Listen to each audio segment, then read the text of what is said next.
নমস্কার, জয় মাতা, জয় গুরু বামদেব। আমি জ্যোতিষ গুরু দ্রোণাচার্য। আজকের অনুষ্ঠানে সবাইকে জানাই অনেক অনেক স্বাগত।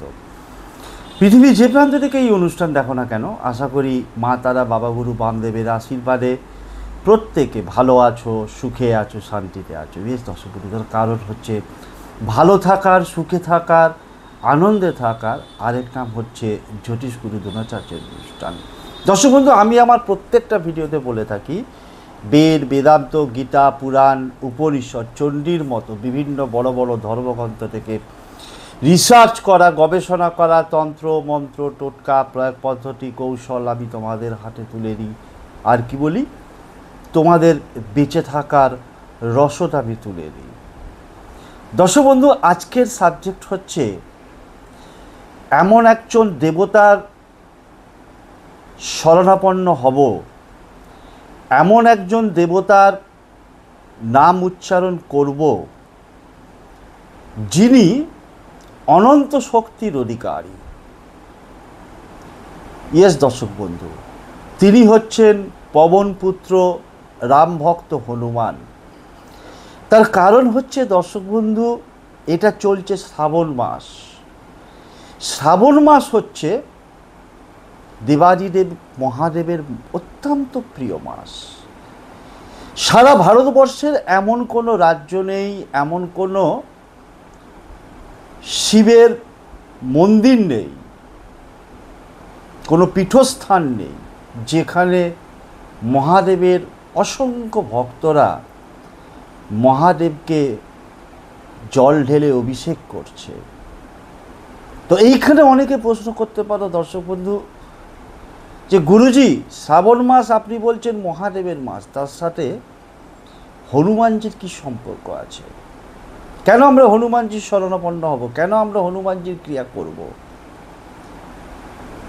এইটা নিয়েই আজকের আলোচ্য বিষয়, যে হনুমানজির এমন একটি শক্তিশালী ক্রিয়া করব, কারণ আগামী মঙ্গলবার, শ্রাবণ মাসের দ্বিতীয় মঙ্গলবার এবং সবচেয়ে বড় মঙ্গলবার 29শে জুলাই 2025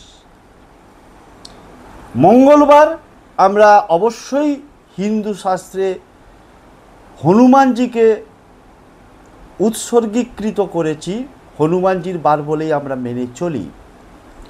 তো চলো জেনে নিয়ে যাক, কেনই বা আমরা মঙ্গলবারে হনুমানজিকে তার উপাসনা করব, তার ক্রিয়া করব, যাতে যে কোনো সংকট থেকে হনুমানজি এবং দেবাদিদেব মহাদেব তাদের আশীর্বাদে যে কোনো সংকট থেকে নিজেদেরকে বের করে আনতে পারব। চলো জেনে নেওয়া যাক পুরোপুরি বিশ্লেষণ।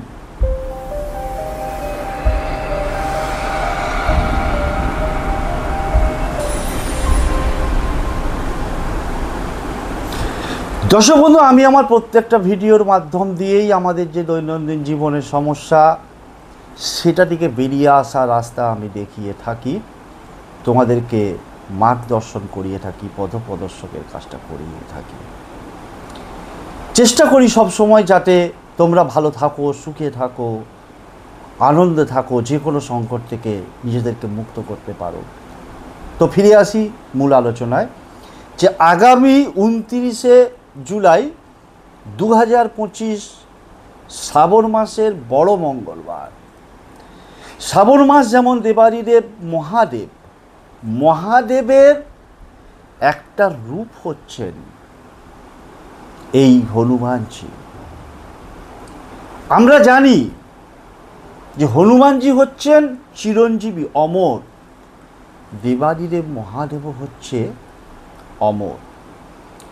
আর 5টা মঙ্গলবারের তুলনায় শ্রাবণ মাসের এই বড় মঙ্গলবারে যদি কোনো হনুমানজির পরম ভক্ত তার নাম নেয়, তার ক্রিয়া করে, যেটা আজকে আমি তোমাদের হাতে তুলে দেব, তাহলে আমাদের জীবনের যে সমস্ত সংকটে আমরা ভুগি, সেটা হতে পারে অর্থনৈতিক সংকট, পারিবারিক সংকট,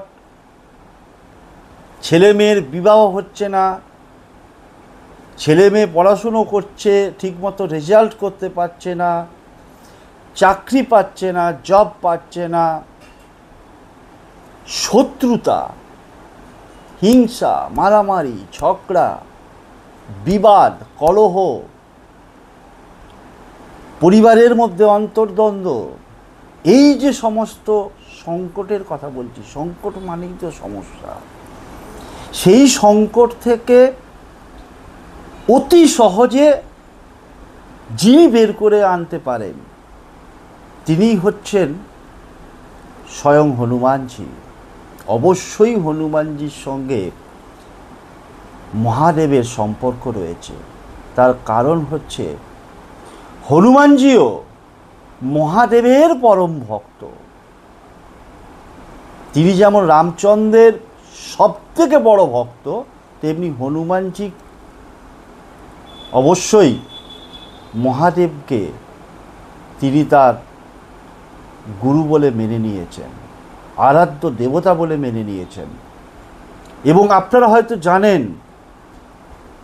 যে আমাদের শাস্ত্রে উল্লেখ আছে যে এই শ্রাবণ মাসে যেহেতু হনুমানজি অমর, চিরঞ্জীবী, তিনিও কিন্তু এই শ্রাবণ মাসে মহাদেবকে অভিষেক করে থাকেন।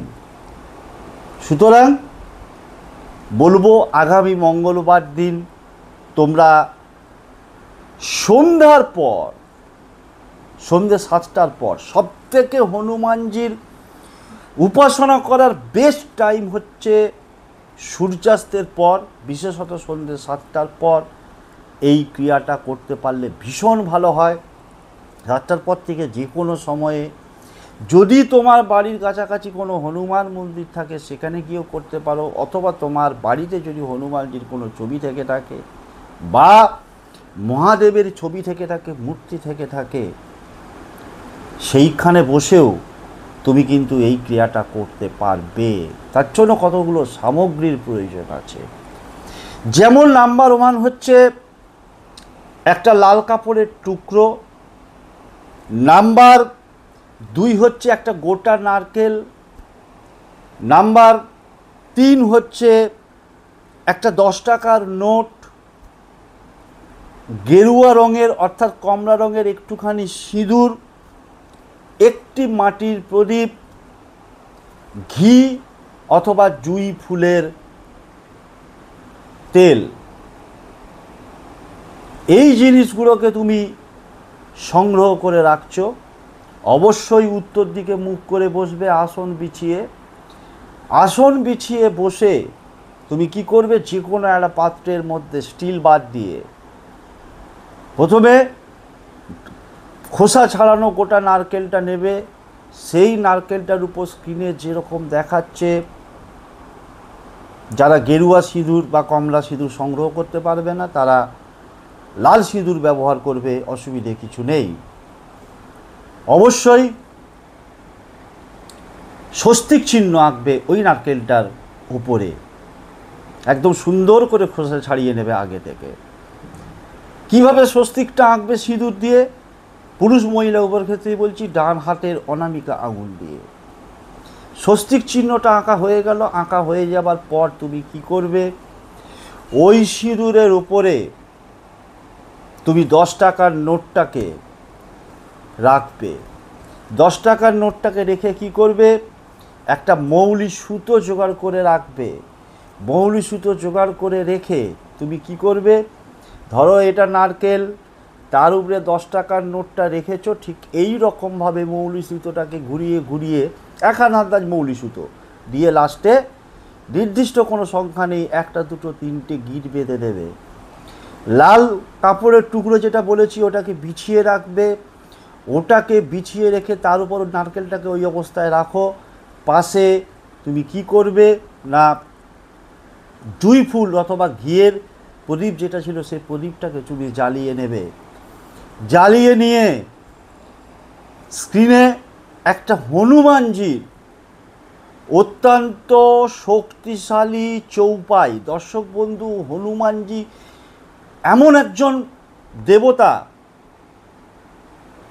যাকে প্রসন্ন করা অত্যন্ত সহজ, কিন্তু একবার যদি উনি রুষ্ট হন তাহলে কিন্তু মারাত্মক কেলেঙ্কারি ঘটে যাবে। দর্শক বন্ধু, আমরা শাস্ত্রেই প্রমাণ পেয়েছি উনি রেগে গিয়ে লঙ্কা কাণ্ড বানিয়ে দিয়েছিল। আর যদি এটা হনুমানজি নিজে বলেছেন যে আমাকে আপদে বিপদে যেখানে যখন খুশি স্মরণ করবে, আমি অবশ্যই আমার আশীর্বাদের হাত তার উপরে বাড়িয়ে দেবো, তার মাথার উপর হাতটা থাকবে আশীর্বাদে। কোনো দিন তাকে কোনো দুঃখ কষ্ট যন্ত্রণা বেদনা অভাব অভিযোগ তার থাকবে না। তার জীবনটা সারা জীবনের জন্য সুখী হয়ে যাবে। দেবাদিদেব মহাদেব এবং তার সাথে সাথে হনুমানজি, এই দুজনকে সন্তুষ্ট করা অত্যন্ত সহজ। কিন্তু শিব রেগে গেলে যেমন রুদ্রমূর্তি ধারণ করে, হনুমানজি রেগে গেলেও এরকম লঙ্কাকাণ্ড বাঁধিয়ে দেবে। মিল আছে। অত্যন্ত বড় মঙ্গলবার, শুভ দিন, শুভ যোগ, শ্রাবণ মাসের এই মঙ্গলবার আর পাবে না এই বছর। গুরুত্বপূর্ণ দিন, কাজে লাগাও। যে চৌপাইটা আমি বলছি, এই চৌপাইটাকে তোমরা কি করবে? 28 বার জপ করবে। 28 বার জপ করা হয়ে গেলে ওই যে নারকেলটাকে আছে ওটাকে লাল কাপড়ে পুরলির মতো করে বেঁধে যদি বাড়িতে করো তাহলে যে কোনো একটা সাইডে সরিয়ে রেখে দাও। তার পরের দিনকে স্নান করে শুদ্ধভাবে শুদ্ধ বস্ত্রে, যদি মন্দিরে যেতে না পারো বাড়ির একটা জায়গায় ভালো জায়গায় বা ঠাকুরের স্থানে রেখে দেবে। পরের দিন হনুমানজির মন্দিরে গিয়ে ওটা হনুমানজির চরণতলে রেখে দিয়ে চলে আসবে। এবং ওই প্রদীপটাকেই যদি তেল বা ঘি শেষ হয়ে গিয়ে থাকে, কারণ সাইডে সরিয়ে রেখে দেবে, প্রদীপ জোর করে নেভাবে না, নিজের সময় মতো প্রদীপ নিবে। ওই প্রদীপটাকে নিয়ে গিয়ে ওর সাথে আরও একটুখানি তেল, যে জুঁই ফুলের তেল বলেছি বা ঘি বলেছি, মিশিয়ে নিয়ে গিয়ে ওটাই মন্দিরে জ্বালিয়ে দিয়ে আসবে আসার সময়। এবং হনুমানজিকে নিজের মনস্কামনা জানাতে ভুলবে না। আর যদি তুমি হনুমান মন্দিরে করো, মন্ত্র বলা কমপ্লিট, পুটলি বাঁধা নারকেলটাকে হয়ে গেছে, তারপর তুমি হনুমানজির চরণতলে রেখে দিয়ে মনস্কামনা জানিয়ে প্রদীপ ওখানেই থাকলো, তুমি বাড়ি চলে আসবে। আর যদি রাত্রেবেলায় দিয়ে আসতে পারো হনুমান মন্দির, যদি বাড়ির কাছাকাছি হয় সেটা সম্ভব, না হলে পরের দিন স্নান করে শুদ্ধভাবে শুদ্ধ বস্ত্রে মন্দিরে দিয়ে আসবে। এবং এর সঙ্গে যদি সম্ভব হয়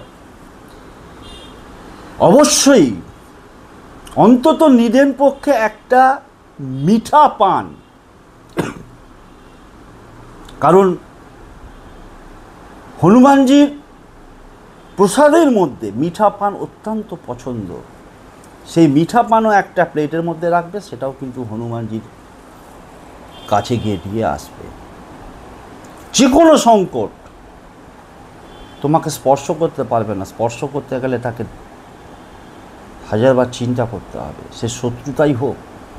হনুমানজির কাছে এই কথাই তুমি বলবে, হে হনুমানজি, হে পবনপুত্র, হে রামভক্ত, হে সুমেরু বালে, হে অষ্টসিদ্ধি নবসিদ্ধিকে দাতা,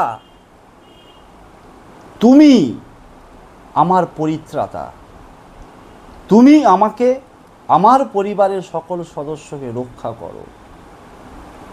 কোনো দিন আমি যতই ভুল ত্রুটি যাই করে থাকি না কেন আমার অজান্তে, কোনো দিন তোমার আশীর্বাদের হাতটা আমাদের উপর থেকে সরিয়ে নিও না। আমার ভুলের জন্য যদি আমি কোনো ভুল করে থাকি, অপরাধ করে থাকি, নিজ গুণে ক্ষমা করে দিও। এইভাবে হনুমানজিকে বলবে, দেখতে কি প্রসন্ন হবেন উনি। উনি অল্পতেই খুশি মহাদেবের মতো। এই মনস্কামনা জানাও, জানিয়ে তুমি বাড়ি চলে আসো। তো যারা প্রথম ভিডিওটা দেখছো তাদেরকে আমি বলবো চ্যানেলটাকে সাবস্ক্রাইব করবে, পাশে থাকা বেল আইকনটাকে অল বলে প্রেস করবে, যাতে আগামী দিনে আপলোড করলে অনায়াসে তোমরা ভিডিওগুলো দেখতে পাও। এবং অবশ্যই বেশি বেশি করে ভিডিওটা শেয়ার করবে। এইবার একটা কথা বলে রাখি দর্শক বন্ধু, যারা হয়তো এই দ্বিতীয় বড় মঙ্গলবার করতে পারছো না 29শে জুলাই, তারা 5ই আগস্ট মঙ্গলবার অথবা শেষ তথা চতুর্থ মঙ্গলবার 12ই আগস্ট তারা এই ক্রিয়াটা করতে পারবে। মন্ত্রটা স্ক্রিনে দেখাচ্ছে, মন্ত্র ঠিক নয়, এটা চৌপাই, চৌপাইটা স্ক্রিনে দেখাচ্ছে, চৌপাইটা ভালো করে শুনবে। আমি বলছি, ওম নমো বজ্রকাকোঠা जिसमें पिंड हमारा पैठा, ईश्वर कुंजी ब्रह्मा का ताला, मेरे आठों जम की ज्योति हनुमंत रक्षा बाला। এখানে রক্ষ বলবে না, রক্ষা বলবে, রক্ষা বালা। আবারও একবার বলে দিচ্ছি, ওম নমো বজ্র কা কোঠা जिसमें पिंडो हमारा पैठा, ईश्वर कुंजी ब्रह्मा का ताला, मेरे आठों जम की ज्योति हनुमंत रक्षा बाला। 28 বার জপ করবে। শেষ করছি আজকের অনুষ্ঠান। দেখাবে পরবর্তী কোনো এপিসোডে নতুন কোনো টপিক দিয়ে। ততক্ষণের জন্য মা তারা বাবা গুরু বামদেবের কাছে একটাই করে যেতে প্রার্থনা, আমার প্রতিটি ভক্ত, শিষ্য, ফ্যান, ফলোয়ার, সাবস্ক্রাইবার পৃথিবীর যে প্রান্ত থেকে এই অনুষ্ঠান দেখুক না কেন, তারা প্রত্যেকে ভালো থাকুক, সুখে থাকুক, শান্তিতে থাকুক, তাদের মুখের হাসিটা বজায় থাক, সর্বোপরি তারা জয়ী হোক। জয়ী পাওয়াই হচ্ছে একমাত্র আমার লক্ষ্য। শেষ করছি আজকের অনুষ্ঠান। জয় তারা, জয় জয় তারা, জয় বাম, জয় তারা।